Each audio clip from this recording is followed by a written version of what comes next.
Africa, it has been through a lot. Africans, we have been through so many things. Africa never found the true freedom that our forefathers had fought for. And it is now more than ever we need to take what belongs to us. In order for us to do so, we need to sit down and talk. Yes, I want to talk about one of us, a Pan-African, who have African DNA running in his blood. Of course, I'm talking about Julius Malema, who's the president of EFF.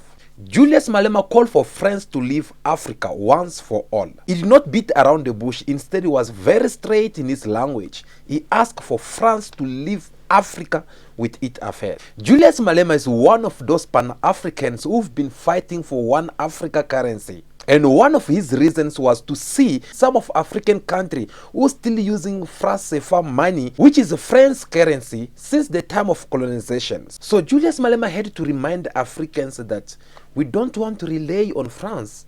Instead, France is the one who needs Africa. Africa, we don't need France. So therefore, there's no need for us to keep having so many currencies which belongs to France when we can have our own currency. So this pains Julius Malema when he get to see about more than 33 countries in Africa who are still using this currency. That is when he decided to say this. France need Africa. Africa does not need France. Wow, this is a very interesting speech from Julius Malema. France need Africa. Africa does not need France. But why so? Well, for those who don't know the history, Africa we've been attacked. They took so many brothers and sisters back in days. And they were taken to the United States of America. A lot of them, they were killed and few were used for slavery. After enjoying the service of Africans, they decided to come back now to slave the whole Africa continent. That is how Africa continent was shaped. Before, we used to be one continent. Before, we used to be one country. So they came to divide Africa. That is how today we are having South Africa, we are having Togo, we are having Senegal, we are having Burkina Faso, we are having DR Congo, we are having Zambia, we are having Zimbabwe, we are having Nigeria, we are having all these countries that we know in Africa, because they felt like, okay, we have find ourselves some good people whom we can use as our slaves. So each and everyone, they have to take their share. So we become like that piece of cake that everyone want to share. And the country that end up having a lot of countries, that was France, which had about 32 countries, if I'm not mistaken, that they had on their possession as the countries that they were running. In other words, they had colonized. Now, after sharing Africa into pieces, where you get to see France with its own countries, Belgium with their countries, Portugal with their countries, British, and then Africans could not sit and just looking how they've been killed and being treated by other people. Instead, that is when each and every African from those different parts of the African countries that they had shared to themselves, some leaders start raising up and raising up their voice to alert or open the eyes of their fellow Africans so that we can claim our freedoms. And that is how we had people such as Patrick Emery Lumumba, Thomas Sankara, Nelson Mandela. There are so many, Robert Mugabe. You know, there are so many. I can't be able to mention their names here.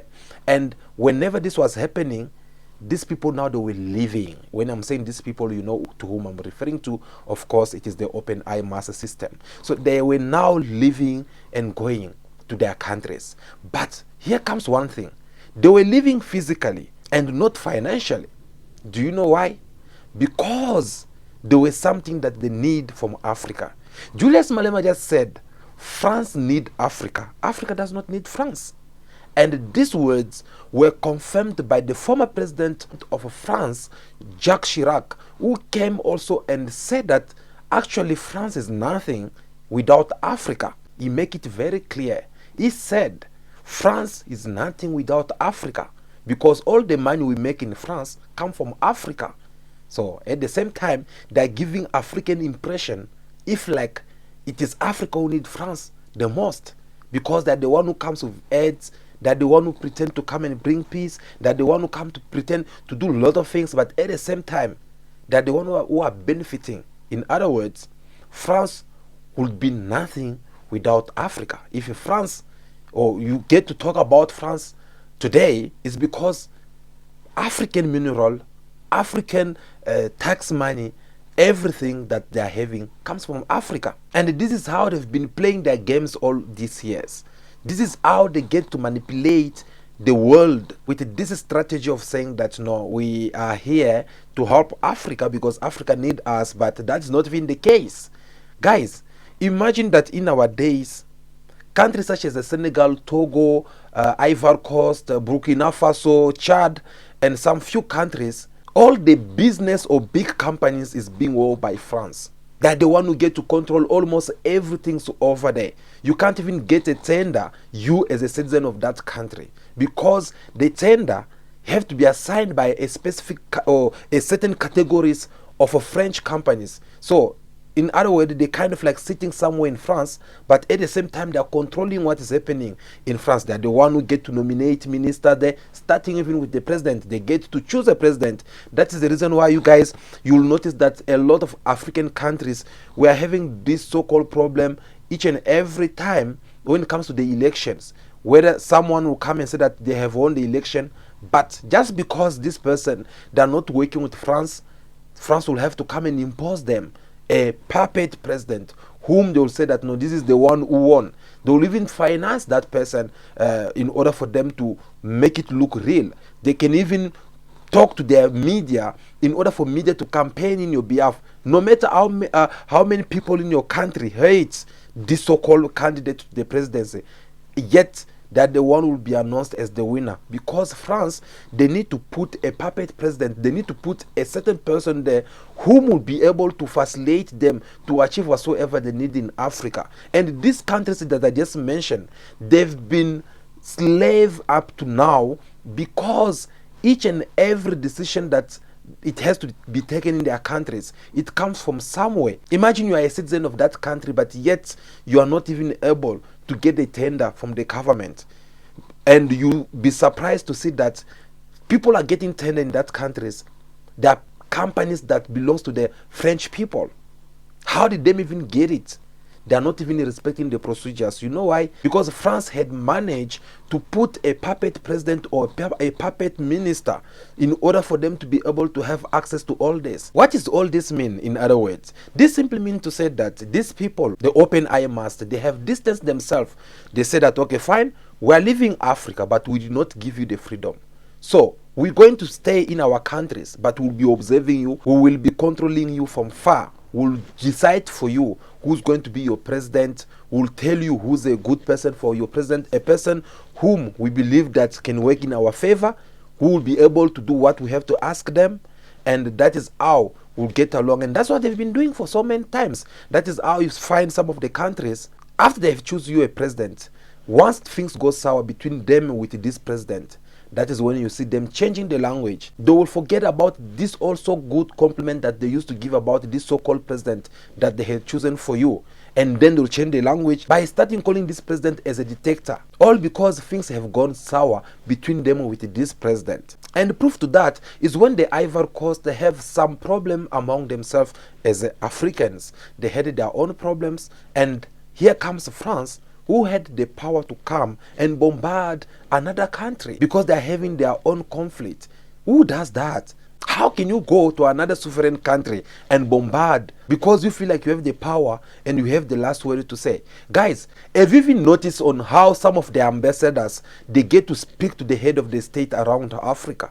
Whenever they talk, even if it is your government dealing with some issues, you see this so-called ambassador in that country, they'll speak without having respect because they believe that they are the United States, because they believe that they are the British or they are the France, and they can talk to African leaders as they wishes. And these African leaders, they don't say much. They prefer to keep quiet. Do you know why?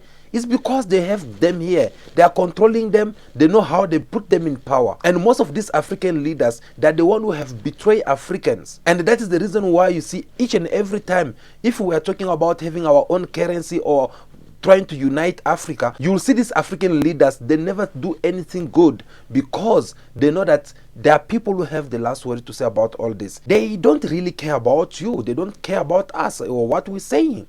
So with all this being said, that is what really motivates Julius Malema to go on the street with the EFF members to ask for France with other colonization countries to leave Africa with an immediate effect, because enough, it is enough. It is about time to leave Africa alone. And the EFF did so by going to march to the France embassy, calling for the France to leave Africa immediately. Before even we get to develop more about what had happened on this day, when Julius Malema had to give his very harsh speech, there's something that really surprised me. And for me, I feel it's very shameful. It is very embarrassing. Because guys, this march took place in South Africa. South Africans as Africans decided to defend African soil and chase the intruder out of Africa.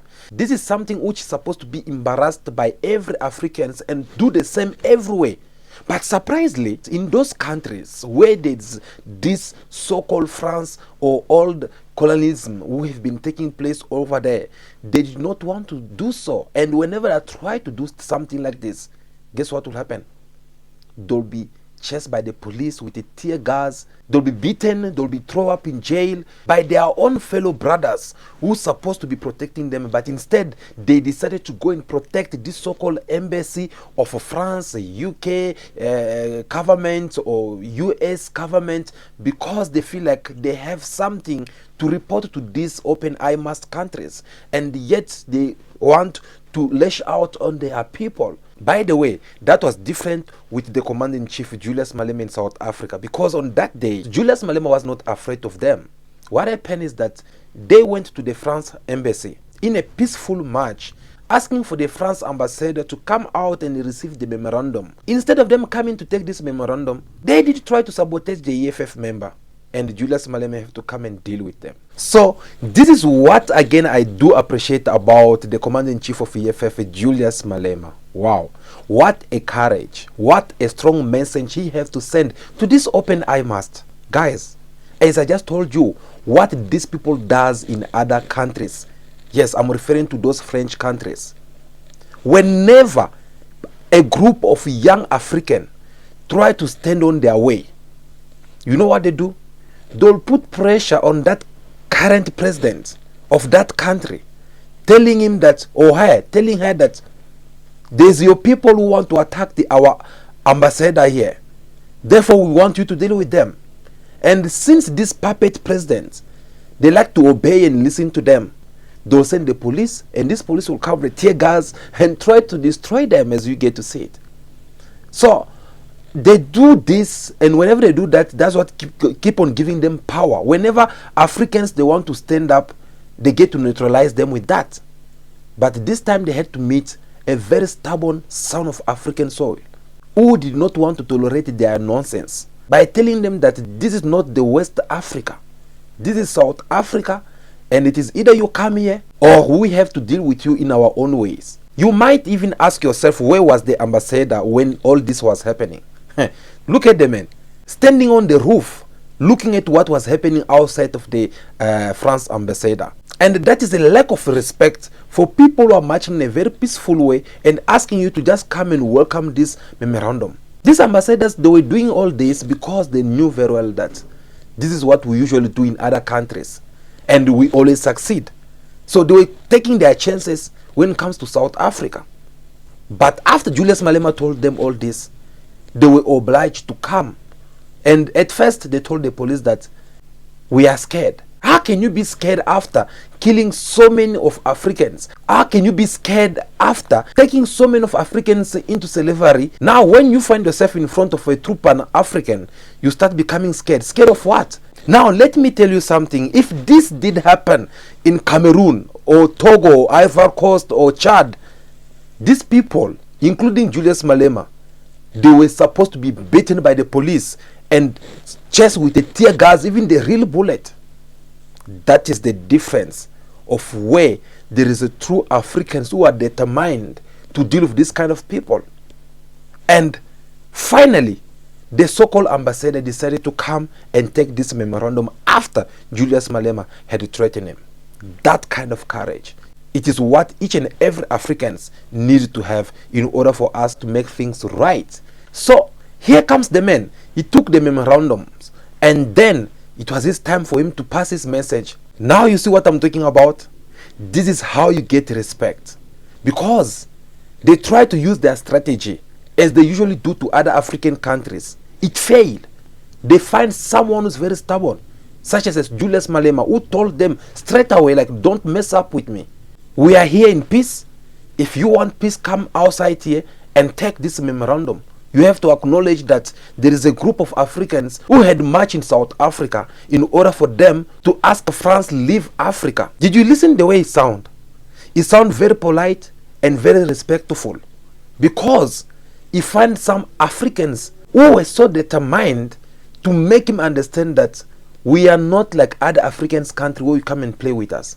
So guys, take this as a fine example that you like to apply whenever you want to deal with this kind of matters. So another reason that had motivated Julius Malema to even go and march with the EFF member to the France embassy is because of what had happened in Pan-African meetings. Pan-African meetings is where some African parliamentary around Africa continent who get to sit down and discuss about the future of Africa. As we get to have Africa Union, we also have Africa Parliament, etc. You know, so African Union is being presented by the head of the state of Africa, and Pan-Africa Parliament, it is represented from different parliament in Africa. So therefore, Julius Malema had noticed something, that since these organizations come to it in existence, there was no other English-speaking country that had took it. So they were kind of like rotating among French countries, and that was something that Julius Malema had to kill, because he realized that most of these French countries that were busy rotating on the seat of the president,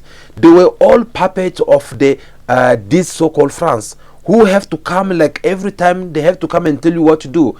In your schedule, you find out that France, they have also to be given a word to speak. So Julius Malema, the moment when he was sent there by the Parliament of South Africa to present South Africa over there, he felt like, no, things have to change around there. We can't live in a dictatorship whereby if we were addressing the matters and on the other side they have to tell us that no, there is a France representative here who have to come and address African parliamentaries. So he did not take that lightly, and he fought there. After that incident, he then came and released a press conference where he spoke about the whole scenario and what he had asked every Pan-African to let go of France. This press conference was not all.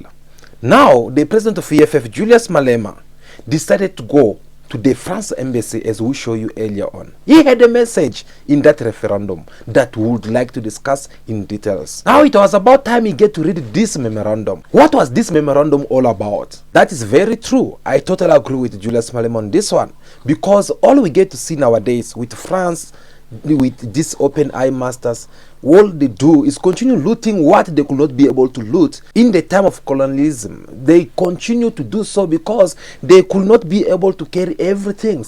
So it's just like, you know, when you have discovered a place where there is honey, and now you have tested the honey and you don't want to leave anymore.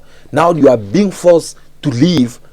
You leave, you accept to leave, but your mind still remain there. So you'll do everything by all means to always be able to have this so-called sugar that we've been enjoying all these times. And that's what France is doing. They pretend to leave Africa, but yet they are the one who are controlling all the big business.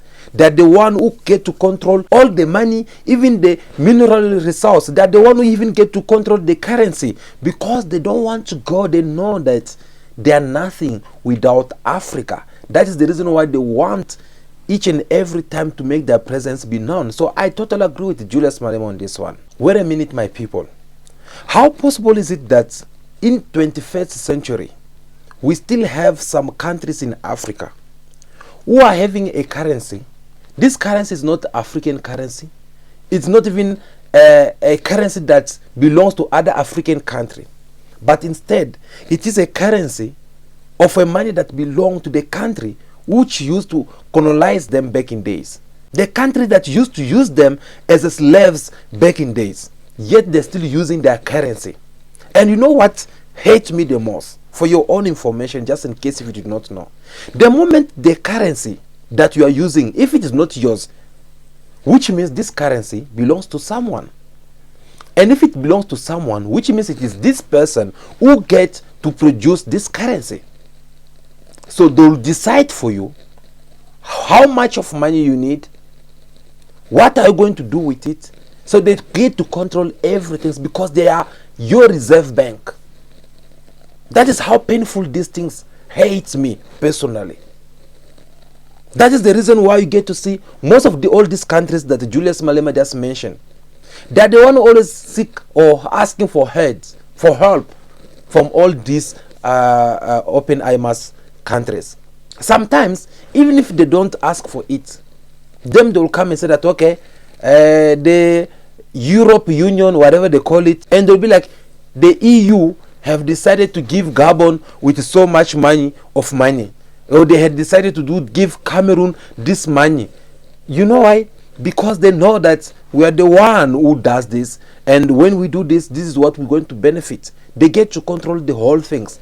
So I think it's very important. It's about time Africans will start realizing that we need our own currency, because if you can have one currency, I'm telling you, all this world currency that you get to see that are trending, there'll be nothing in front of Africa, because we are the one who have everything. They're the one who need us. So now they're taking advantage of us because they're taking our minerals and going to use it, and then the next thing, we have to go and pay with what? With their own money that they are imposing on us. So this have to stop. Here again, you'll see that France did not only continue to loot our mineral resource, instead they are even looting the little cent that Africans we are making. They are the one who get to decide how much of money you need to pay as taxes. So taxes that you get to pay, they are being collected somewhere there in France. Whenever they print this money, they will tell you how much you need to pay them. As your government, you have also to go and pay, because, as I said, most of these African presidents, they are being puppets. So you have to obey and do what they will tell you to do. So they will tell you what to do because they feel like they have the last word to say. And as for you, you'll have just to agree and not to disagree or to approve. The last word comes from them. That is the reason why you see they'll tell you how much you have to pay as a tax, and they continue to do so. Some of the old buildings which France had built during the time of colonizations, these buildings, imagine France, they are in France, but yet they are making the government of those countries to pay for those buildings. How crazy is that? Does that even make sense?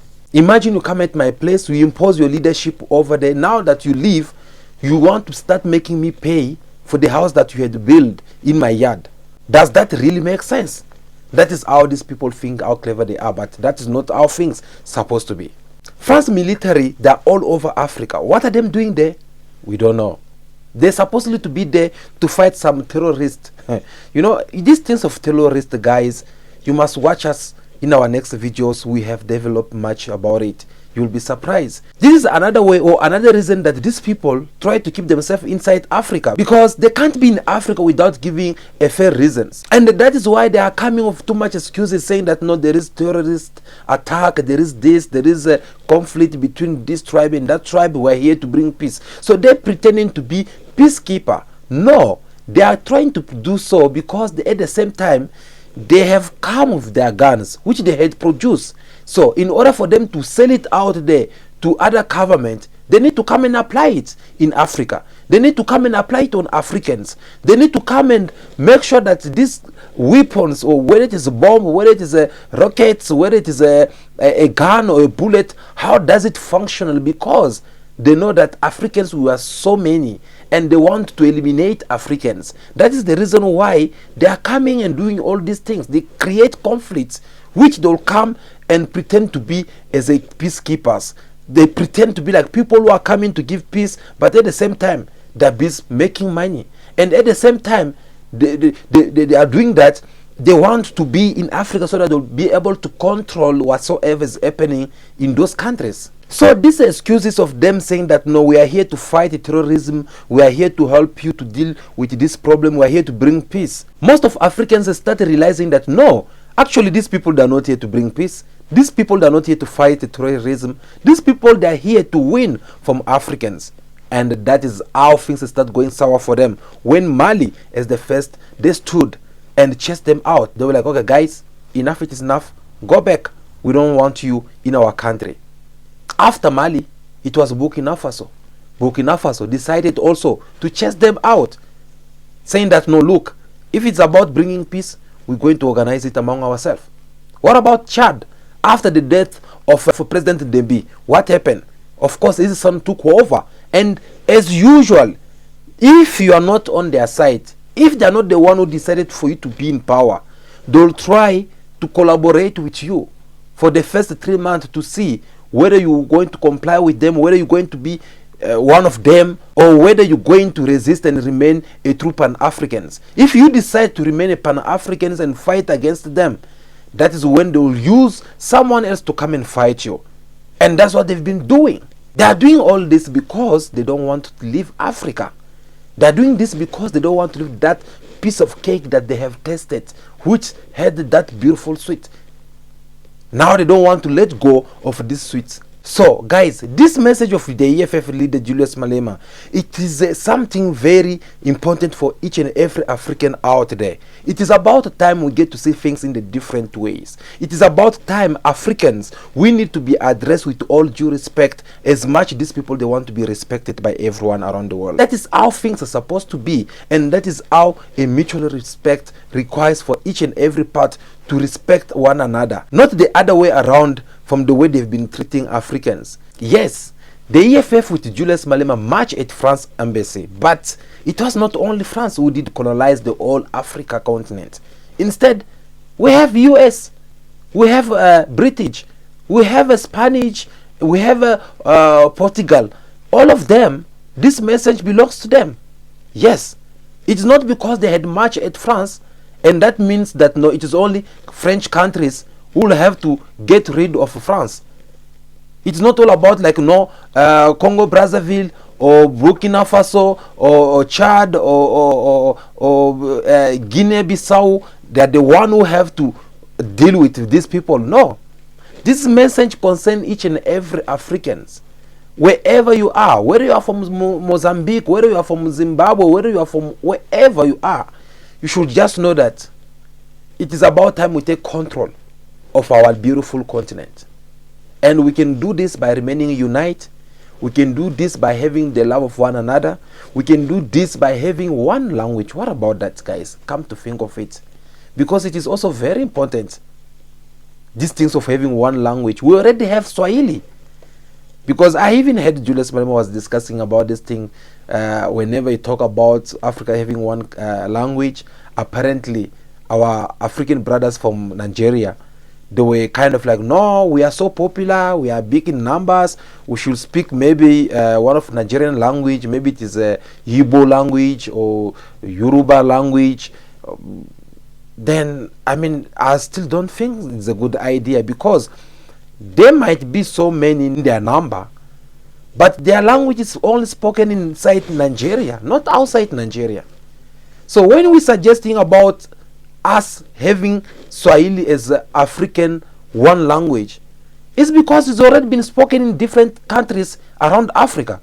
In Kenya they speak Swahili, in Tanzania they speak Swahili, in Burundi they speak Swahili, in Rwanda, some of part of Rwanda they speak Swahili, in Uganda they speak Swahili, in DRC Congo they speak Swahili. Which other countries? We're having about 8 to 10 countries in Africa who does speak Swahili. So it's just a matter of time of them sitting inside that building of Africa Union and decide to make this Swahili become African language. Simple as that. So if we can have our own language, we have our own currency, we remain united as Africans, that is it. We're not going to talk about these former colonization countries, because by then we'll be on our own. If you want to come and get diamond from DRC, or gold from DRC, or coltans, or petrol from Nigeria or Angola, or you want to come and get coal from South Africa, or whatever you want to take in Africa, then you will have to come and negotiate with the entire Africa. If you are going to Chad for something else, Chad is not allowed to deal with you. Chad will have to communicate with all Africans, and we decide, and then they'll let you, if you are qualified, of course. You see why they don't want Africa to be united. because the day Africa will be united, these are the kind of things that will start happening. So guys, it was very important that we get to talk about this. It was very important that we get to dig through this speech, beautiful speech actually, that Julius Malema had given on this African Day, so that at least we can also contribute and play our part by sending this message out there to many of you in your numbers, to have listened at least to what Julius Malema had said, because Julius Malema is one of us. Julius Malema have African DNA in his vein.